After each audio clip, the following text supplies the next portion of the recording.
नमस्कार. मी महेश रवींद्र पवार, गाव पवारवाडी, रावळगाव, तालुका मालेगाव, जिल्हा नाशिक.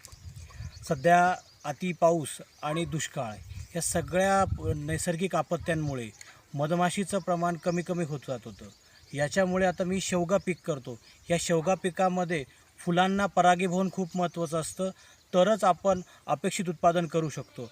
या उत्पादनामध्ये मला नैसर्गिक आपत्त्या अडथळ्याच्या ठरत होत्या आणि ह्या बदलत्या हवामानामुळे मधमाशी बागेमध्ये येत नव्हती.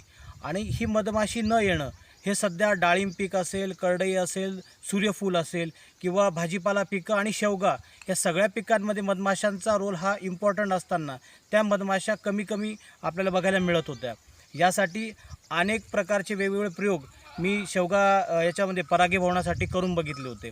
मात्र या सगळ्यांमध्ये मधमाशांचं संवर्धन करणं हे गरजेचं आहे. प्रत्येक शेतकऱ्याने मधमाशांच्या पेट्या त्यांच्या बागेमध्ये आणणं गरजेचं आहे, तरच आपलं परागीभवन वाढून आपल्याला अपेक्षित उत्पन्न मिळू शकतो. मी माझ्या शेवग्याच्या बागेमध्ये हे परागीभवन वाढवण्यासाठी, फुलांची संख्या आणि शेंगांची संख्या वाढवण्यासाठी मधमाशांचे बॉक्सेस आणलेले आहेत आणि त्याचं संवर्धन गेल्या 5-6 वर्षापासून मी करीत आहे. आता मधमाशीचे बॉक्स आपण कुठून मागवलेले? मधमाशांचे बॉक्सेस मला सुरुवातीला काही बॉक्सेस कृषी विभागाने आत्माच्या अंतर्गत दिलेले होते.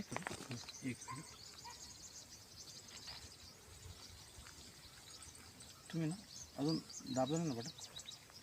नाही, चालूच आहे व्हिडिओ. चालू आहे सर. एडिट करून घ्या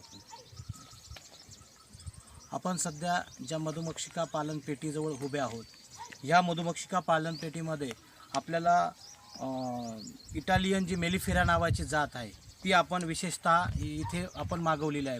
तर ह्या जातीचं वैशिष्ट्य असं आहे तर 6 ते 7 किलोमीटरच्या परिसरामध्ये वेगवेगळ्या पिकांमध्ये फिरून ही मधमाशी परागीभवनाचं काम करत असते.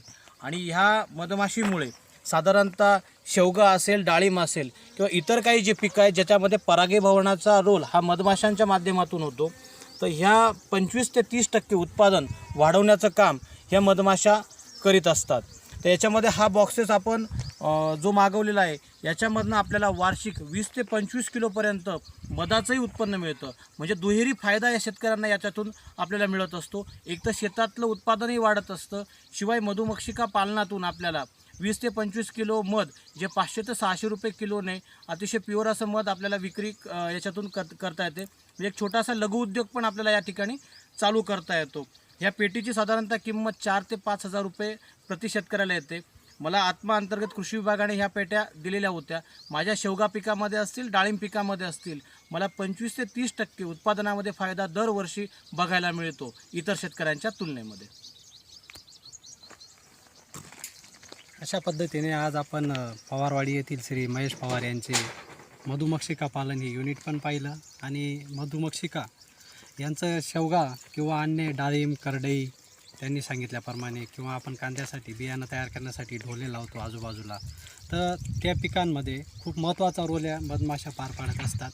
आज त्यांनी आपल्याला मधुमक्षिका पालन वाढवण्यासाठी आजूबाजूच्या इतर सर्व किंवा तालुक्यातील शेतकऱ्यांना आवाहन केलेलं आहे.